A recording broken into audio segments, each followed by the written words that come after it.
नमस्ते दोस्तों। आप सभी का मेरे चैनल देश नीति में स्वागत है। दोस्तों, हाल ही में यानी 6 अप्रैल को जो केरल के पूर्व में मुख्यमंत्री रह चुके हैं, भारत के रक्षा मंत्री रह चुके हैं, AK एंटनी के बेटे अनिल एंटनी भाजपा में शामिल हो गए। आपको बता दूं, 6 अप्रैल भाजपा का स्थापना दिन होता है।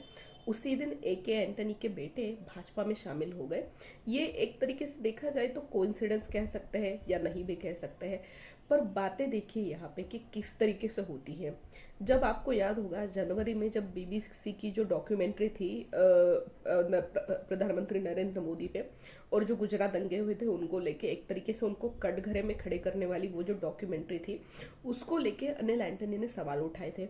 उन्होंने सोशल मीडिया पे भी लिखा था कि जिस तरीके से BBC की डॉक्यूमेंट्री में पूरी तरह से पूर्वग्रह दूषित जो सारे विचार रखे गए हैं, उनको हमारी संवैधानिक संस्थाओं पे तरजीह देना, और जो यहाँ के मतलब एक तरीके से सुप्रीम कोर्ट ने जिस व्यक्ति को निर्दोष दे दिया है, एक तरीके से निर्दोष साबित कर दिया है, उसके ऊपर फिर से ये BBC की डॉक्यूमेंट्री सवाल उठा रही है।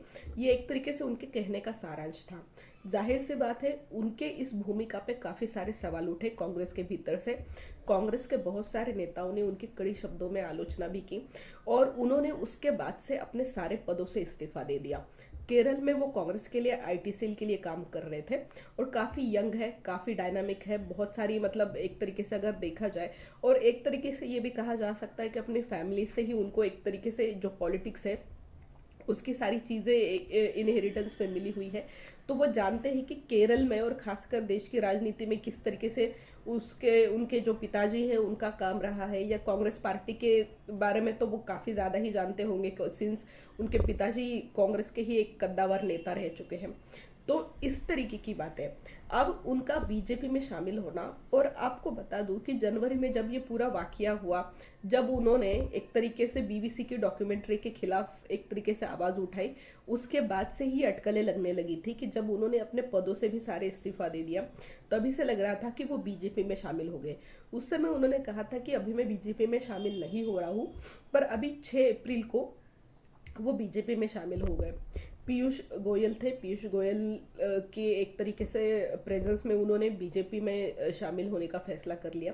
पीयूष गोयल ने उनसे ये कहा कि मैं अनिल एंटनी के विचारों से प्रभावित हूँ। उनके विचार जो है प्रधानमंत्री नरेंद्र मोदी से काफ़ी मिलते जुलते हैं, और इस वजह से हमें एक तरीके से भविष्य में भाजपा को आगे बढ़ाने के लिए उनका फायदा मिलेगा, या उनका जो भी काम होगा उस हिसाब से भाजपा के लिए एक फायदेमंद रहेगा ये पूरा ये।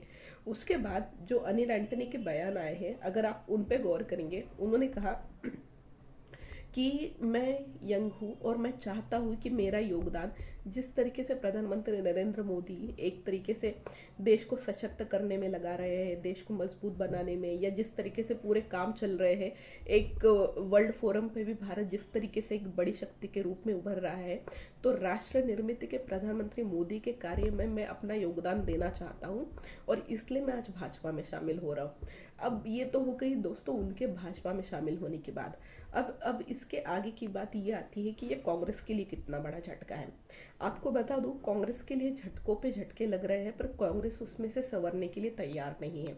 आप याद कीजिए, पूर्व में कितने सारे कांग्रेस के एक से एक कद्दावर नेता भाजपा में आ चुके हैं, पर कांग्रेस का जो नेतृत्व है वो इसकी सुध लेने के लिए तैयार नहीं है, या ये कह लीजिए कि राहुल गांधी इस बारे में कुछ कहने के लिए ही तैयार नहीं है। वो आपको अगर उदाहरण के तौर पे ही देखना है, आप हेमंत बिस्वा शर्मा का उदाहरण देख लीजिए। हेमंत बिस्वा शर्मा कांग्रेस के कितने बड़े कद्दावर नेता थे। आज नॉर्थ ईस्ट में एक तरीके से शब्दशाह देखा जाए तो पूरे नॉर्थ ईस्ट में उन्होंने अपने अलग अकेले के दम पे पूरे कांग्रेस को खत्म कर दिया। आज बीजेपी नॉर्थ ईस्ट में पूरा परचम लहराए हुए है, तो वो हेमंत बिस्वा शर्मा के दम पे ही। हेमंत बिस्वा शर्मा भाजपा में आए, भाजपा ने उनके हुनर को पहचाना, उनको मौका दिया। आज वो असम के मुख्यमंत्री हैं, और पूरे नॉर्थ ईस्ट में भाजपा कितना आगे बढ़ रही है हम सब देख रहे हैं। आप ज्योतिरादित्य सिंधिया का उदाहरण देख लीजिए। आज ज्योतिरादित्य सिंधिया केंद्र में मंत्री है, और एक तरीके से उनके भी बीजेपी में आने से पहले ही बहुत टाइम तक ये अटकलें लगाई जा रही थी कि वो नाराज है, और जिस तरीके से कमलनाथ के साथ उनके कुछ डिफरेंसेस है वो भी बातें की जा रही थी। दूसरी बात, आप जयवीर शेरगिल का उदाहरण देख लीजिए। जयवीर शेरगिल पूर्व में कांग्रेस में थे, कांग्रेस के बड़े ही अच्छे स्पोक्स पर्सन थे, आज भाजपा में शामिल हो चुके हैं, कुछ महीनों पहले ही भाजपा में शामिल हो चुके हैं। ये सारे नेता, ऐसे बहुत सारे उदाहरण मैं दे सकती हूँ, यंग है, डायनामिक है, उन्होंने उस समय पे अपनी पार्टी के लिए काफी अच्छे से काम किया है, और आज ये लोग भाजपा में आ गए हैं तो भाजपा को आगे बढ़ाने का काम कर रहे हैं।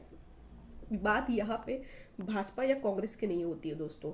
आप जिस पार्टी में हैं उस पार्टी के लिए अगर आपने योगदान दिया है, कुछ काम किया है, और अगर दिल लगा के काम किया है, उसके बाद अगर वो पार्टी आपको नजरअंदाज कर रही है, ये कह लीजिए कि उस पार्टी का नेतृत्व नजरअंदाज कर रहा है, तो आपको पूरा हक बनता है कि आप अपना दूसरा मार्ग चुन ले।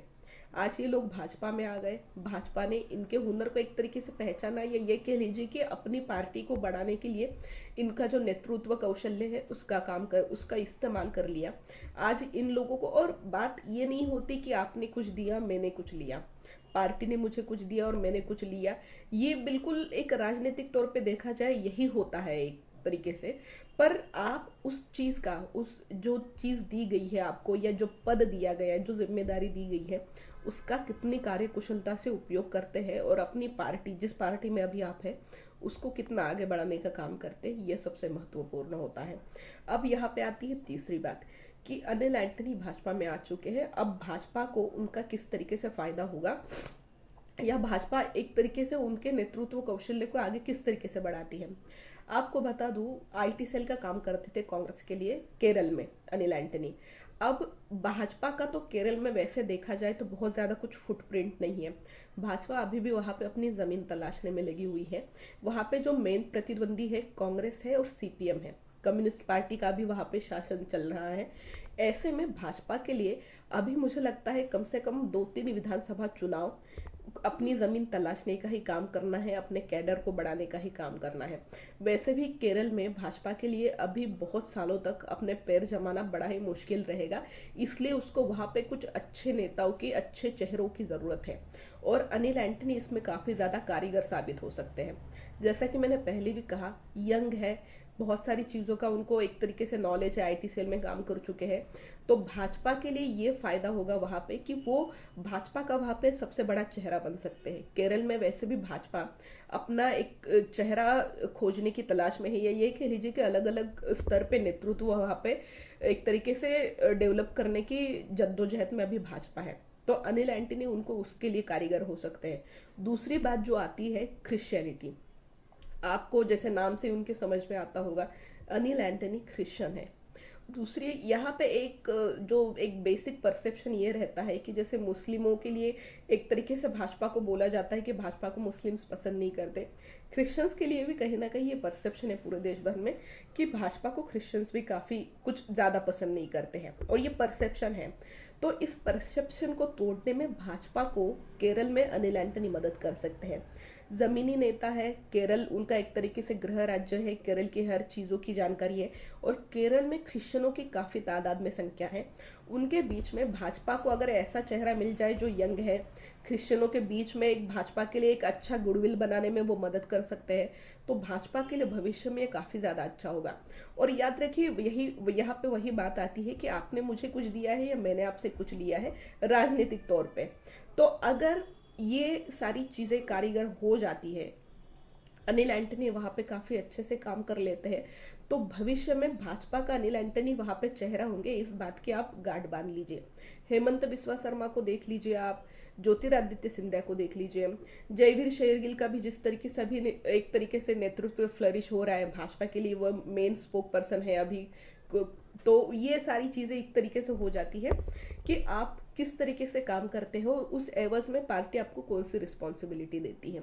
तो अनिल एंटनी का मुझे लगता है जिस तरीके से एक पूरा तरीके से उनकी एक जर्नी रही है कि जिस तरीके से कांग्रेस छोड़ के उन्होंने 2-3 महीने बाद बीजेपी में वो शामिल हो गए हैं, ये उनके लिए तो एक अच्छा एक अपॉर्चुनिटी है ही कि वो अपने नेतृत्व कौशल्य को किस तरीके से भाजपा के लिए लगाते हैं। और भाजपा के लिए एक सबसे बड़ी अपॉर्चुनिटी ये है कि केरल में अपनी जमीन तलाशने में उनको एक यंग चेहरा मिल चुका है। अब उस यंग चेहरे को वो किस तरीके से एक उनका नेतृत्व कौशल्य को फ्लरिश करते हैं और उसके बाद भाजपा वहां पे कितने आगे बढ़ती है, ये तो आने वाले कुछ सालों में पता चलेगा।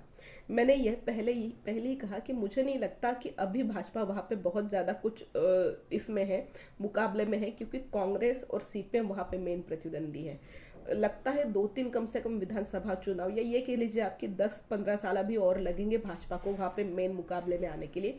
इस बीच में भाजपा को वहां पे ऐसे चेहरे चाहिए जो भाजपा को केरल में बढ़ाए, भाजपा को केरल में एक तरीके से भाजपा का प्रचार प्रसार करे। और ऐसे जो यंग चेहरे हैं वो भाजपा के लिए वहां पे बहुत ज्यादा कारीगर हो सकते हैं। अब चौथी बात ये हो गई भाजपा और अनिल एंटनी की बात। अब बात करते हैं कांग्रेस की। जैसा कि मैंने पहले ही बताया, कांग्रेस को जिस तरीके से झटके पे झटके लग रहे हैं, कांग्रेस का नेतृत्व इन बातों की सुध लेने के लिए ही तैयार नहीं है। बड़े से बड़े कद्दावर नेता कांग्रेस को छोड़ के जा चुके हैं। गुलाम नबी आजाद कितने वरिष्ठ थे, कैप्टन अमरिंदर सिंह कितने वरिष्ठ थे, बाकी यंग चेहरों का तो छोड़ ही दीजिए जिन्होंने कांग्रेस को छोड़ा या बीजेपी या किसी और पार्टी का हाथ थाम लिया। पर अगर इस तरीके से एक एक नेता पार्टी को छोड़ के जा रहा है तो कांग्रेस के नेतृत्व का समझना होगा कि वैसे भी अभी वो अपने जो एक तरीके से पूरे कांग्रेस का इतिहास रहा या देश के इतिहास में कांग्रेस अभी सबसे ज्यादा अपने निचले स्तर के उस पे है, परफॉर्मेंस पे है। और अगर ये परफॉर्मेंस उनको इन्हांस करना है तो पहले तो ये देखना होगा कि जो एक एक नेता छोड़ के जा रहे हैं उनको कैसे रोका जाए। पर मुझे नहीं लगता है कि कांग्रेस में अभी कोई भी इन बात पे चर्चा भी कर रहा है, और अगर कोई नेता चर्चा कर रहे हैं तो वरिष्ठ नेतृत्व इन बातों की तरफ ध्यान ही नहीं दे रहा है। तो इस तरीके से तो पार्टी दिन ब दिन बिखरती जाएगी। इन चीजों पे कांग्रेस को ध्यान देना पड़ेगा। और बहुत सारे कांग्रेस के अंदर के भी वरिष्ठ नेता बोलते रहते हैं कि कांग्रेस को आत्मचिंतन की जरूरत है। बहुत सालों से ये बातें चल रही है, पर एक्चुअली कांग्रेस आत्मचिंतन करेगी कब, ये सबसे बड़ा सवाल है। दोस्तों, आपको मेरा ये विश्लेषण कैसा लगा मुझे ज़रूर बताइए। मेरे चैनल को ज़्यादा से ज़्यादा सब्सक्राइब करिए, मेरा वीडियो ज़्यादा से ज़्यादा लोगों तक पहुंचाइए। धन्यवाद।